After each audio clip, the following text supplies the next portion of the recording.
Hello and welcome back to the Spoken Word. My name is Travis, your host, and today we're going to be continuing our story of the Bible. As I've mentioned in prior episodes, the story of the Bible can be summarized as a story of God's space and our space at one point being together, but then humanity choosing to go out on their own and causing those spaces to be separated. And then the rest of the Bible is the story of God trying to reunite his space and our space. Today, we are in the era that is going to last for a couple of episodes just because there's so much to unpack here. But we'll call this era the days of old. These are some of the very murky, shadowy early times in the Bible that we honestly don't get as much detail about as maybe the history nerds among us might like. But we'll break it up into a couple sections. We'll talk about the immediate aftermath of the fall in this chapter. So we'll be talking about life at the gates of Eden. So I hope you enjoy. So right after the fall of man, we have Adam and Eve who have taken of this fruit and the knowledge of good and evil. They realize they're naked. Now they have to be clothed. And God has seen that there's a problem here because now these humans have chosen to not participate in the harmonious creation that he had made. We see this character, the serpent, show up, and there's just all this chaos and messiness that's introduced into the world. So God unceremoniously kicks Adam and Eve out and leaves a angelic entity, a seraphim, or I'm sorry, not a seraphim, but a cherubim at the entrance to Eden, and this crazy flaming sword flashing around in that same vicinity. Okay, so bottom line, you're not getting back into Eden anytime soon. So the question now is, okay, God has made this promise to make things right. We saw that with the prophecy that God gave to Eve whenever he said that there's going to become one of her offspring is going to crush the head of the snake, right? So they have that little nugget of hope to hold on to. But then the question is, who is this offspring going to be? Right after Genesis 3, we move into this time where Adam and Eve go somewhere to the east of the Garden of Eden. Doesn't specify where or how far away, but it just says they go to the east and they have some kids. And this is in Genesis 4. It mentions that among their children, they have two sons that are specifically called out. And these are the brothers, Cain and Abel. So Cain is a farmer, Abel's a shepherd. And for some mysterious reason that's really not mentioned, we see this scene of Cain and Abel both offering some kind of sacrifice to God. It's not really discussed, like why they're giving these sacrifices or who told them or whatever. Maybe they're just pulling this from that original act that God did of taking an animal, slaughtering it, making clothing out of it. We don't know where they got this tradition of sacrifice from, but just the text doesn't say. But regardless, Cain and Abel are going to bring some sacrifices to God, some offerings. So Cain brought some produce from his farming as an offering to God, and Abel brought some of the firstborn of his flock. God respected Abel, the shepherd, and his offering, but not Cain and his produce. It doesn't say why precisely this difference was there, but there is a clue. Because God asks Cain, if you do what is right, won't you be accepted? So maybe it had something to do with who was bringing the offering and the condition of their heart, not precisely what the offering was. Or maybe there was some kind of prescription of what type of offering there should have been. Regardless, there's some issue with Cain actively not doing something that's right here. Kind of as an aside for the Bible nerds, I just thought this was an interesting aside.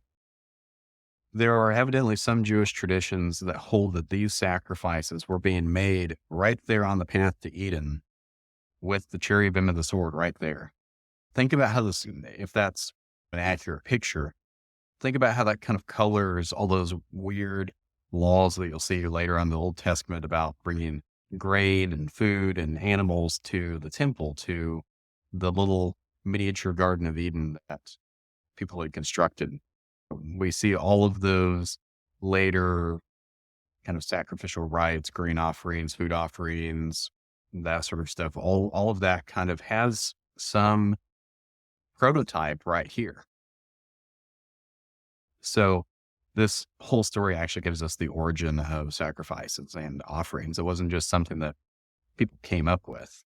Thinking about this a little bit more, maybe this whole sacrificial system was a demonstration of that Cain and Abel were trying to be good humans. See, God, despite the fact we've been kicked out of the Garden of Eden, I'm still fulfilling this mandate to tend to the soil. And if you're able, you're saying, hey, I'm still tending to the other nephesh, the other living beings that you put around me. I really don't know what other reason there would have to be doing this. It's not like God needed food or something. So anyway, that's an aside. Again, like I said, these are very misty kind of touch and go sections of the Bible where we see people doing things but aren't really explained why. So anyway, all that aside, God tells Cain, hey, if you do what's right, won't you be accepted? But then he goes on and says, if you don't do what's right, sin is crouching at your door. This is the first time that we really see that word sin show up. Its desire, so sin is personified here. Its desire is for you, but you must rule over it. This is that passage that I had mentioned as a parallel to the conflict between Adam and Eve, right? Eve will have this desire for her husband, but Adam is going to rule over her. It's a similar thing here. So I think that these may be pointing at a similar thing. It's not desire in a good way. Anyway, so Cain is told, you must rule over this thing. So then the question is, what's Cain going to do? Is he going to rule over sin, or is he going to be ruled by this thing that's personified like an animal crouching at your door? Is he going to be ruled by an animal just like his parents? Spoiler alert, he doesn't rule, he gets ruled. And he goes out in the field and he kills his brother Abel. Long story short, God is not particularly happy about this. He curses Cain and says that the ground itself will no longer cooperate with him. He's been cut off from the earth that he came from. So he loses his ability to grow crops, which is one of the few things separating him from the beasts. So Cain gets a little bit worried about possible vengeance from other people who are living around. He says, hey, if they see me, they're going to kill me. So who these people were doesn't exactly say, but presumably Adam and Eve have also had a lot of other kids at this point. They'd probably have a reason to want to kill Cain if he just killed their brother. But regardless, he's worried for his life. And God seems to want to nip this cycle of violence right here in the bud. So he says, whoever kills Cain will suffer vengeance 7 times over. And God places a mark on Cain so that whoever found him would not kill him. And then Cain goes out and lives in this land called Nod, which is which is to the east of Eden, right? So Adam and Eve were in the Garden of Eden. They get kicked out. They move to the east. Cain gets driven out even from this place, and he goes even further to the east. So we're getting further and further away from the Garden of Eden. And as we do, people become more and more beast-like, more animal-like. Exactly what this mark is that's placed on Cain is totally unknown. Anybody who says that they know what the mark of Cain was is lying, because the text does not tell us at all. It's just something visible, presumably, but maybe it wasn't. Who knows? Maybe he glowed in the dark or something. I don't know. But anyway, whatever this reason was, God is driving this guy out, but he's still having some mercy towards him, and God is wanting to stop this cycle of violence from being perpetuated, it would seem. So the story continues on, and Cain goes out and makes a city of his own. He has a kid named Enoch, who is not the same as another Enoch that we'll meet later on. I know, confusing. he names this city Enoch. And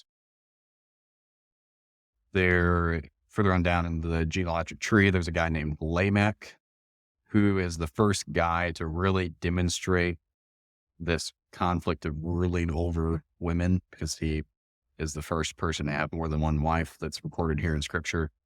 He's like collecting women, right? So that's totally not the Eden ideal. Also, he's really violent. This is something that the genealogy stops and makes note of. It says, Lamech said to his wives, Adah and Zillah, hear my voice. Good, so he's a poet.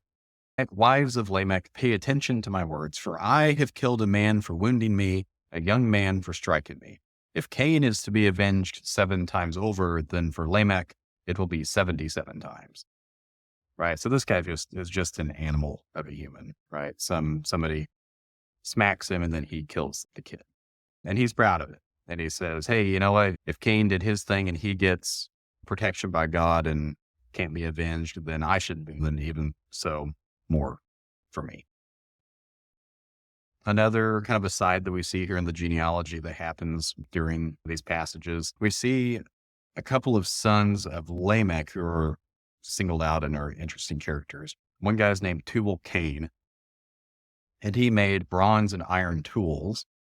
And his half-brother, Jubal, was a musician. So these early humans right out of the garden could farm. We see that with Cain. We see domestication of animals with Abel. We see Cain building cities, so he knew how to do architecture. And we see these guys doing metallurgy and musical art. And we're only a couple of generations into the very existence of humanity.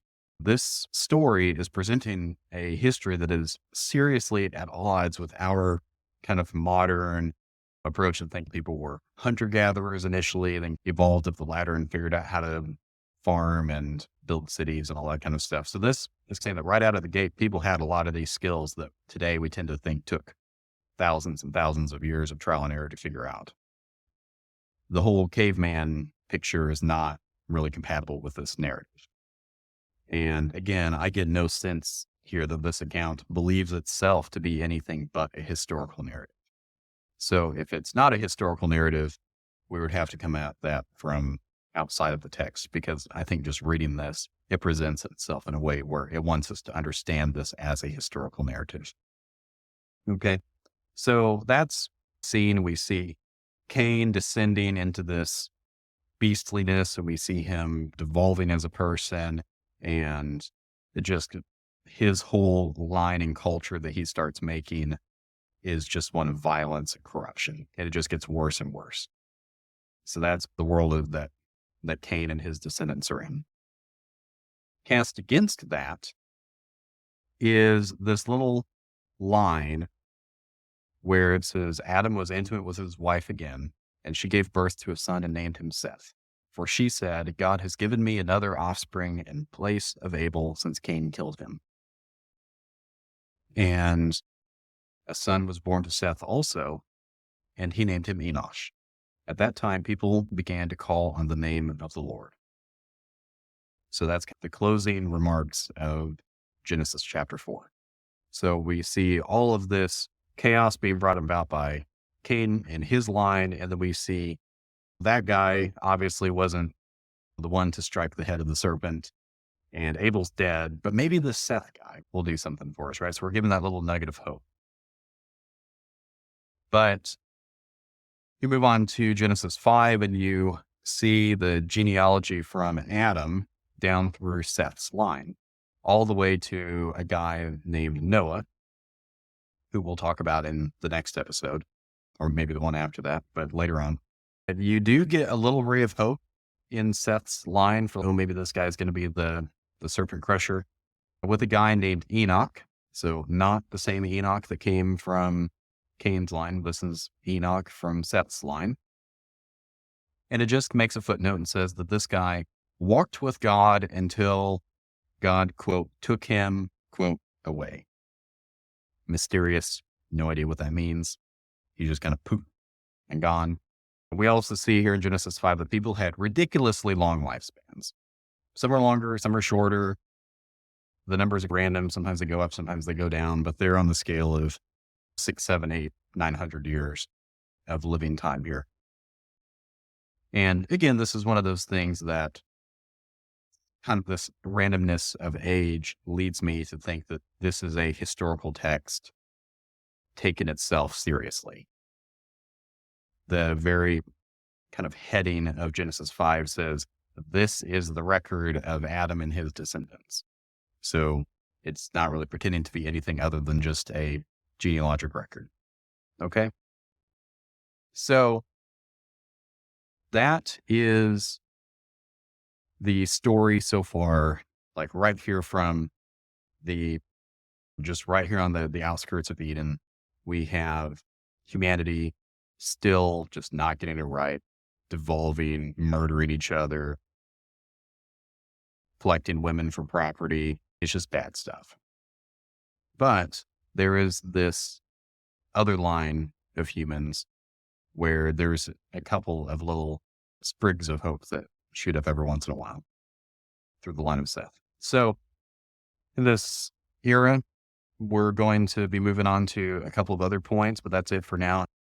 The next one is going to be called Darkest Days, and we're going to talk about where the world goes from here and see to the depths of how far out of control humanity spirals. But that's all for now.